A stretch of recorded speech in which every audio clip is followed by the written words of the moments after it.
Morning, સુપ્રભાત, Radhe Radhe. તો હું આવી ગઈ છું મારા એક નવા વ્લોગ સાથે। વાગી ગયા છે સવારના 11। આજે બહુ જ લેટ થઈ ગયું છે વ્લોગ બનાવવામાં। એન્ડ આજે સન્ડે છે, સો લેટ જાઈ ગયા છે બધાની રજા હોય તો લેટ જાઈ ગયા છે। જમવાનું બનાવ્યું, બસ જમવાનું બનાવીને ફ્રી થઈને વ્લોગ સ્ટાર્ટ કર્યો છે મારો। હવે જમી લઈએ પછી એક પાછો આપણે વ્લોગમાં મળીએ। ચાલો ગાઈસ, જો મારા ઘરની બાજુમાં એક્ઝેક્ટ આવું ગ્રીન હરી છે। વરસાદ આવે ને તો જો વધારે ગ્રીન લાગે છે ને એમાં ફોટોઝ વિડીયોઝ બધું બહુ જ સારું આવે। જો તમારે ફોટોશૂટ કરવું હોય તો ફટાફટ આવી જાઓ। જો તમારે ફોટોશૂટ માટે લોકેશન જોતું હોય તો મને કોમેન્ટમાં કહેજો તો હું તમને લોકેશન આપીશ। જોઈ શકો છો તમે, બહુ જ મસ્ત છે એકદમ ગ્રીનરી। એમાં વરસાદનો મોસમ હોય, ઓહો તો જામી જાય છે, બહુ જ મસ્ત લાગે છે। જો વ્લોગ બી કેટલો ફાઇન આવે છે। જો હું એક્ઝેક્ટ ત્યાં જ ઊભી છું અત્યારે ને પાછળ બધું ગ્રીનરી છે આ રીતનું।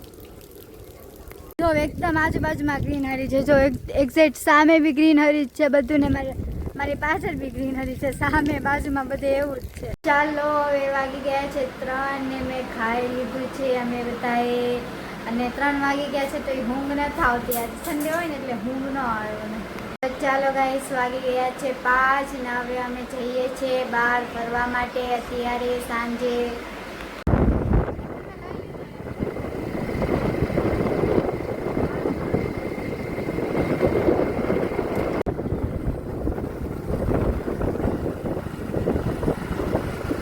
વાગી ગયા છે 6 ને હવે અમે આવી ગયા છે માસીજીના ઘરે। જો માસીજી તમારે ચા પીવે તો આવી જાઓ, ફટાફટ ચા બનાવી છે અમારા માટે। જોઈ ચા બનાવે છે।